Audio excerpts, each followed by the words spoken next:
One of the biggest news to emerge so far this year is the Epstein files. A lot of the information, a lot of the coverage has focused on the salacious content, but there's a whole lot more to it. And that's what we're going to talk about in this video. Like, comment, and subscribe. Sign up for my free newsletter and links to the guests in the description below. Good morning, Harley. Thank you so much for making yourself available. Good morning. Nice to see you so bright and early. Yes, we did a video on what's happening in Iran and your take on that. And I recommend people go and watch that. But you've done some really great work on digging into the Epstein files and the corruption, the rot that it leads to, especially I think with regards to what's happening in Britain. Do you want to take us there? Well, I started with this idea, and this was a year and a half ago, when the Epstein story had been somewhat buried. And all you heard about was the sex side of things. And the unspoken question is, why was this allowed to continue? Because he went to prison in 2007, 2008, got out of prison, and it went into hyperdrive after that. And it included very prominent people. So why was this allowed to continue? So I looked at the question of where did his money come from, which hardly anyone looked at. How did this guy suddenly become almost a billionaire? He was a maths teacher, wasn't he? An unqualified maths teacher. Yeah, and he became a math teacher thanks to the father of the former U.S. Attorney General, Bill Barr. And Barr's father, Donald Barr, was a recruiter for the OSS during the war and was continuing to look for young people that they could bring in. And the OSS, for people who don't know, was the precursor to the CIA. Yes. Now, if you trace, and I'll try and make this simple because it's actually quite complex, but Epstein was one of the people who was deployed on behalf of the City of London's transition from a physical economy to a speculative economy. Every step of the way, he was involved in money laundering, arms trafficking, drug trafficking, and at a certain point then, making connections to royalty, to political leadership. How did a guy like that have access to Bill Clinton, to Bill Gates, to the former Prince Andrew? And so what you have to look at is who was it who picked him up and put him in a position to do these things? And there were two names that jumped out at me. One was Les Wexner, who is known as the proprietor of Victoria's Secret, Bed Bath & Beyond, as kind of a wholesale entrepreneur. But he's more than that. He's tied to the Zionist organized crime networks in the United States. In particular, a man named Meshulam Riklis, who was one of the big promoters of Ariel Sharon. And what did these guys do? They figured out how to launder the proceeds from drug trafficking into Wall Street. And how did they do that? Through Michael Milken and junk bonds. That is, when the junk bonds were offered by Milken, you could bring a lot of cash that was untraceable in to buy these bonds of a company that had collapsed, and then use that wealth to go after a bigger company in mergers and acquisition and so on. It's a complicated story, but that's what Milken did. Okay, let me get this right. So Epstein was found and appointed by Bill Barr to his position, promoted from being a maths teacher. Sorry, Donald Barr, Bill Barr's father, for a promotion from being a maths teacher. And what he did was he facilitated drug trafficking, money laundering, arms trafficking, human trafficking, making money from that, moving the money around on behalf of the hiding it. That was his expertise. And he went to work for Bear Stearns.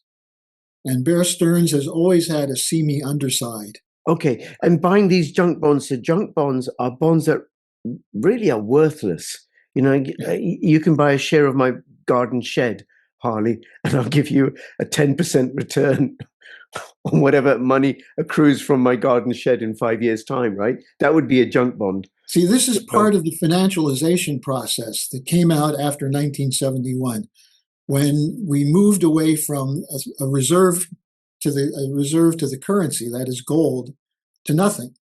And increasingly, excuse me, it opened the door for speculators to do things like that, to create financial instruments, or what they called financial innovation, to attract money, to put money in the hands of someone like Milken, who could then spread it around to corporate raiders like Ivan Boesky or Meshulam Riklis. And these people took over insurance companies, all kinds of corporations. They made runs at hotels and airlines and so on. And Epstein came up through that. Okay. But Harley, how did they do that with the junk bond? So you've now purchased a junk bond based on my shed, a shed bond. I've put the money in. What happens next? Like, what do you do with that junk bond? Do you sell it to another corporation? Yeah. Something? Okay. Well, once you get some money in there, it looks like it's worth something. And then you can unload it. But the other thing they do is they use it to buy corporations and then take the corporations apart and sell off the pieces, like RJR Nabisco. That was a $27 billion takeover. And they ended up taking parts of the company and selling it off at a profit to provide some funds to the people who had the junk bonds. And if you're paying 2 cents on the dollar valuation, if you get 4 cents back, you make a profit. And if it's large enough, you make a big profit. But more importantly, it's a way to move money that you get from illicit activity, whether it's prostitution, drug running, arms running. You launder it so that it can then be used for so-called legitimate purposes. That's what Michael Milken did. And I was writing about this in the 80s as it was going on. And what happened was that at a certain point, it could no longer be handled. It was too much of a criminal element involved. And so they made a shift to even more risky financial innovation, such as derivatives, such as mortgage-backed securities. And Epstein was involved in that. But Epstein was also involved in the cover-up of the arms trafficking and the drug trafficking. Very interesting story is that Epstein, at a certain point, when he set up his own company, was involved with someone from Iran-Contra who had been a Justice Department official, who then went into private business to cover up the drug trafficking and arms trafficking that was part of Iran-Contra. And in fact, Epstein used Les Wexner's fortune to buy the CIA drug plane company, Southern Air Transport. And he put it into bankruptcy the day before the Justice Department report came out, identifying it as a drug-running airline. So that's the kind of work Epstein was doing. And that's what brought him into contact with people like the Maxwell Network, Sir James Goldsmith, very wealthy, somewhat seedy characters in the British upper class, which brought him into contact with Ghislaine Maxwell, and through her, people like Prince Andrew. The actual introduction to Prince Andrew came from Lady Lynn Forrester de Rothschild. So what we're talking about is a very wealthy network. Now, Wexner, let me just go back to Wexner for a second. Wexner was the founder with Charles Bronfman, the son of the gangster Samuel Bronfman, the drug runner and prohibition breaker during Prohibition in the United States, who built an illegal booze empire. Charles Bronfman and Wexner formed something called MEGA, which before AIPAC, the American Israel Public Affairs Committee, was the Zionist lobby in the United States. So Wexner is a big guy in this network. Now, when Wexner finally was convinced to drop Epstein after Epstein's conviction in 2008, who picked him up? By the way, Wexner gave Epstein over $200 million and power of attorney over his financial empire. Wow. When that was cut off, who picked him up? Leon Black, who was the chief junk bond salesman for Michael Milken, whose hedge fund is one of the largest hedge funds in the United States. And Black's been in the news lately because it was clear that Epstein was shaking him down because he was having an affair with one of the girls from Epstein's harem. So you see, you can trace the money to influence buying, but also a specific network.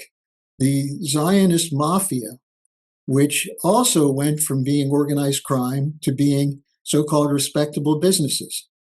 You have people like Michael Steinhardt, who's one of the largest hedge fund operators in the U.S.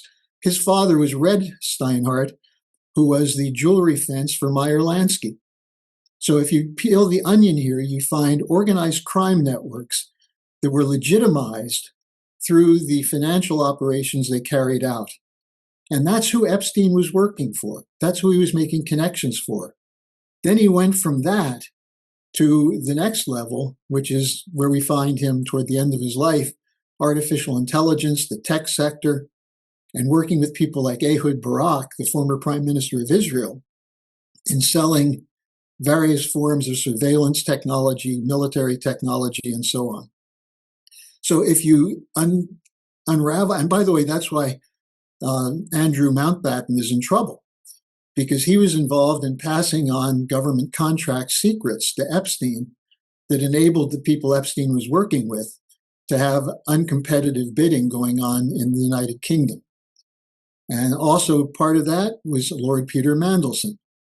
And if you peel this back further, you see why there's a chaos going on in British politics, because Mandelson was one of the people deployed by the Blair Network to bring Starmer in and to throw out Jeremy Corbyn. And why was Corbyn thrown out? Supposedly he was anti-Semitic. And so you see this Zionist organized crime network as a legal function on behalf of interests that go against the national interests of the United States and the United Kingdom. Okay. That's a nutshell. Now, we just produced a 32-page pamphlet called The Empire Has No Clothes. And anyone who wants that can contact me, and I'll make sure you can get a copy of it. It goes through all the details and how the money laundering worked. Epstein set up a number of pyramid schemes. Many of them involved people in the United Kingdom. And we just did a 2-day conference called Epstein and the Bottomless Depravity of the Elites. And it shows that it's like ripping a Band-Aid off and you see the bacteria running wild. And that's what you see in this. And the thing about the sex, look, as you know, the abuse of young people, which is real, people who try to dismiss it, it's real. This is actually done, especially by people who are above suspicion. And it's permitted, it's allowed. This is what Starmer turned his back on when he was the chief prosecutor, in the case of Jimmy Savile and others. But it's not the whole story. What it shows you is the lack of morality, that someone's willing to do anything, prey upon children. If they're willing to do that, why would you think they wouldn't launder drug money or arms trafficking or these kinds of or plan pandemics for profit, as Epstein did with exactly. Gates. Okay, now, and Epstein's role was connecting these people with each other, and in the beginning setting up the junk bonds, which were then used to purchase more legitimate, viable businesses, strip them, and then that money was funneled back in to generate more profits, and then also to support Zionist lobbying firms, to promote the whole Zionist agenda. Now, where does MI6 come into this? Because I have this notion that somehow that they were in the background, in the shadows, I'm sure. Well, first of all, the question is, when did MI6 or MI5 take an interest in shutting down child abuse? They didn't. No. They could have. If they're such great investigators, why couldn't they look into this and come up with a solution? And we see it continuing today with the grooming gangs going on in the United Kingdom. Yeah, the rape gangs. That it's been going on for years. It's horrific. Yeah. And really good point. They could easily shut it down. They don't, because it goes all the way to the top. But what else was Epstein involved in?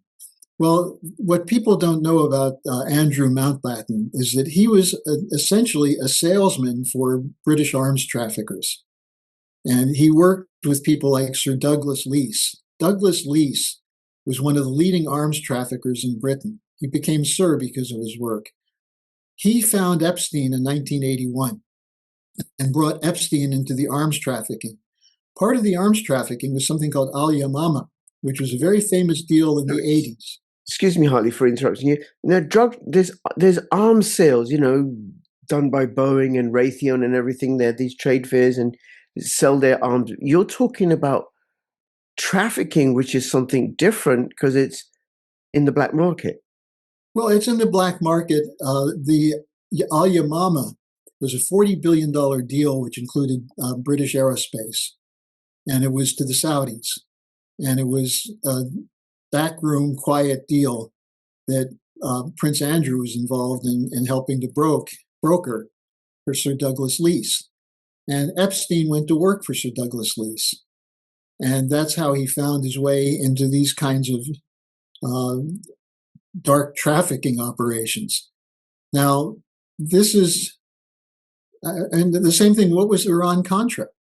We have the war in Iran right now. It was selling weapons to Israel to sell to Iran to fight, to use in their war against Iraq. And the proceeds of that went to the so-called Contras, the anti-government forces in Nicaragua that were trying to overthrow the Sandinistas. And that included using CIA transport planes to fly cocaine into the United States in the 1980s. CIA drug trafficking. This is a well-known story, but people don't make the connections. There are people who do this. And some of them are covert agents. Some of them are people like Epstein, who was cutting some of the deals in the back room. Now, I brought up Prince Andrew because he was well known as someone who was involved in arms trafficking, including deals that were somewhat shady.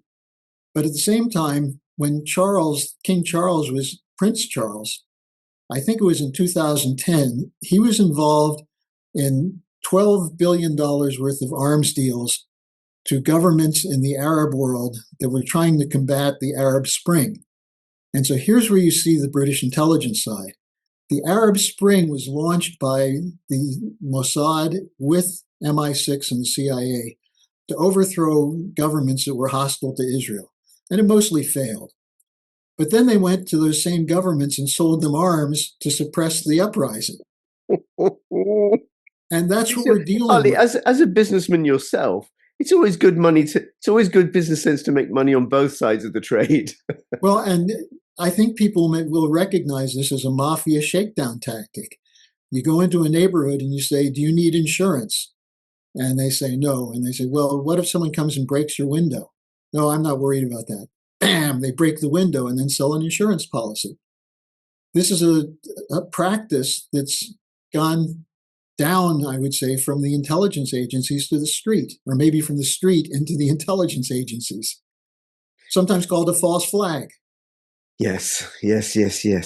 And so with Epstein, what you see is he had connections to networks. For example, we don't really know yet what his relationship was with Bill Clinton or with Bill Gates. Was he just procuring women for them, or was there an alternative blackmail purpose? Was the fact that he knew what they were doing, did that keep him protected? Well, of course it did. And so if you realize now that 6 years after he died, the story is finally coming out. And what they're trying to do is keep the sex up front to keep the population distracted by being focused on sex, just the way sex and sport and entertainment is designed to divert the masses from watching what's actually going on, like the use of war for geopolitical purposes. And so Epstein's operation included both of that, entrapping key people and at the same time presenting a story to the population that people were interested in. Okay.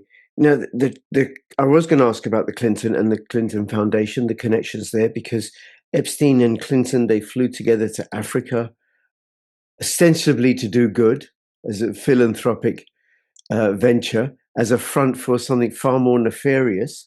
So what about the connections with the Clinton Foundation and the allegation that the Clinton Foundation was involved in trafficking?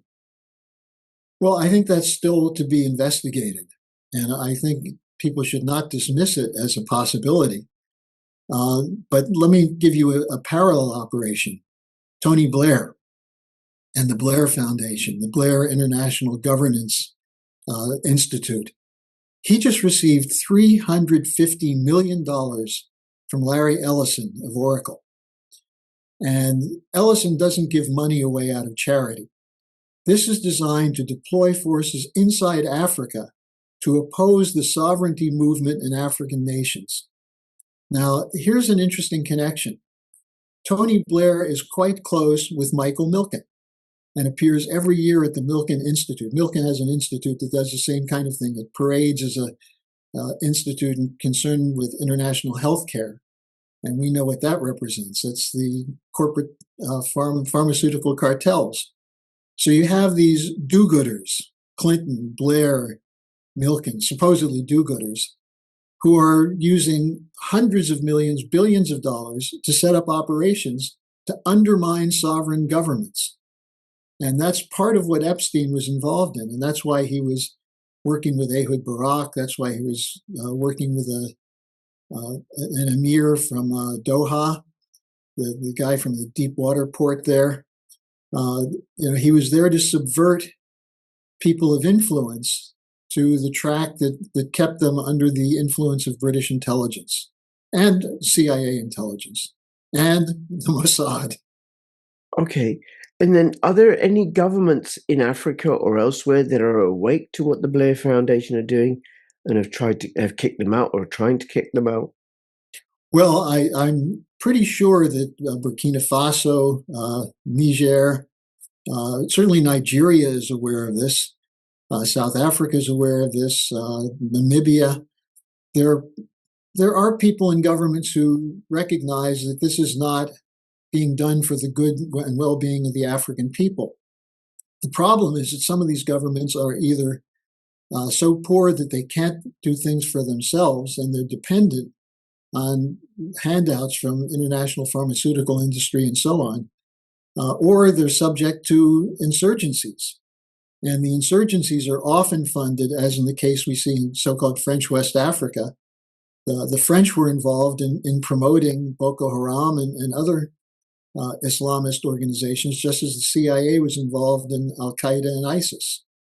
So are they aware? Maybe they are. And in some cases they are. And in the area, Niger, Burkina Faso, Mali, they're trying to combat it.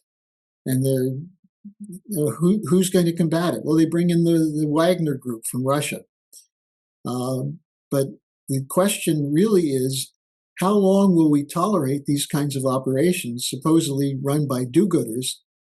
If you look at Blair, Blair's a multimillionaire. Clinton became a multimillionaire. These are guys who basically took over. Well, Blair especially did this on behalf of the banks. He became an advisor to J.P. Morgan Chase. These are people who are as corrupt as Epstein. Maybe they're not such sexual perverts, although I couldn't really testify to that. But they think they're doing good when in fact they should know that they're subverting the potential for these countries to develop. And one of the other issues here, the idea of subsistence agriculture and sustainable energy. That's a direct attack on the idea of the American system of increasing the energy flux density required to uplift the productive power of a population. And they do that knowingly. The Africans may have no choice but to accept solar panels today. But the reason they've been forced to do that is they've had their raw material wealth stripped away from them. And they're saying, let us, as sovereign nations, decide what to do with the wealth from our raw materials instead of letting the International Monetary Fund dictate the terms to us. And the role of the Clinton Foundation, the Blair Foundation, and others is to develop among young people a commitment to sustainable agriculture to keep their population poor. Right. Instead of, say, for example, Mozambique, which has got discovered the largest gas reserves in the world offshore, instead of Mozambique using the revenue from the gas to develop its nation, in the same way that we could say that European nations, the United States and Russia have been able to develop using their resources, or in Europe's case, the resources of other nations, to develop and become modern economies. Let me bring this back to Britain, though, for a second, because I Okay. think this is important. What was the role of Mandelson and people like Jonathan Powell who came out of the Blair camp? They were attempting to keep the United Kingdom on this same course. And the carbon dioxide, the carbon scare, things of that sort. But what was Mandelson's role? It was to keep the Blair policy of privatization, deregulation, financial innovation in place. They knocked out old labor because old labor at least maintains some talking points of helping the population. Instead, they were told, oh no, that's a welfare state. We need to go to modern capitalist methods so that people can become rich. Now, who becomes rich from that? The so-called billionaire class, what's now being called the Epstein class. And Mandelson's role was to work with, what's his name, Morgan McSweeney, to undermine Corbyn, to destroy the old Labour Party, to clear the way for Starmer. And Starmer is, to some extent, a Blair type. But what's the other thing about Blair? People don't get this. Blair's policies were a continuation of Thatcher's. So you had the neoliberal neocon Thatcher, followed up by Blair. And what did he push? Privatization, deregulation, and globalization, only with a human face. Financialization. Exactly. Yeah, and now we've got his inheritor of his ideas, Keir Starmer, who I've got to say is doing such a great job. Really, really great job. Britain is booming. The people are happy. We've got more money in our pockets. The country's at peace and thriving. It's just a wonderful, wonderful place. So all credit to Tony Blair. Now, if you oppose the policies of this government, take a look at notaxforwar.com. You don't have to be opposed to war, but you can still use that method because you oppose the rollout of digital ID, or you oppose the net zero agenda. And then you can discover how you can legally, lawfully, peacefully withhold your taxes in the UK, local and central government. Notaxforwar.com. You can also go to upinarms.uk as well. That's another website that offers the same thing. You see, this is a tangled web. What do they say? What a tangled web we perceive when we first decide to deceive. When we first start to deceive, yes. And that's what you've got, the layer upon layer of years of practice from British intelligence that's combined with the destruction of the education system, so people can't think strategically. And so you tend to react on the surface. You see someone who seems to be an enemy and you say, let's go get them. Or you don't like your neighbor, you try and organize the smallest possible unit you can to oppose them. That's what identity politics is. It's a local example of geopolitics. And that's what they have populations trapped in.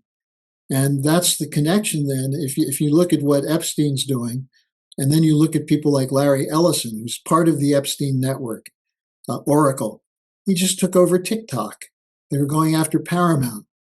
They're trying to control the old mainstream media and at the same time control the social media networks so that wherever you turn, you're getting hit by someone whose interest is not yours, not the same as yours. And that's why you have these multi-billionaires feeding off the immiseration of the population.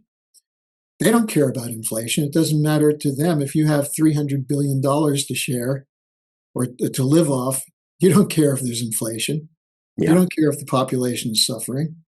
Yeah, absolutely. You don't. You don't care if they you don't care about condemning them to a life of eating bugs and owning nothing, and you'll sell them the lie that this will make them happy. Or abusing children. You turn your eyes away from that and try to hope that your children are not the next target. Yeah. Harley, on that somber note, thank you so much once again. I look forward to having you back. I think we're recording later on this week on Thursday with Alex Craner. That'll be And very, very let, interesting. let me simply say that if people want to see the Epstein pamphlet and you can't find it, it will be at executiveintelligencereview.com, or you can send a note to me and I'll make sure you get the PDF copy, and you'll put my email address and the credits of this interview, right? Yes, I will do that in the description below. And I'll be happy to, anyone who's a fan of Rich, just send it to me and I'll be happy to send you the links to the Empire Has No Clothes. The Empire Has No Clothes. Okay, well, we'll link to that in the description below. All right, Harley, thank you so much. Look forward to speaking to you again. This is Rich and Harley signing out. All the best. Bye-bye.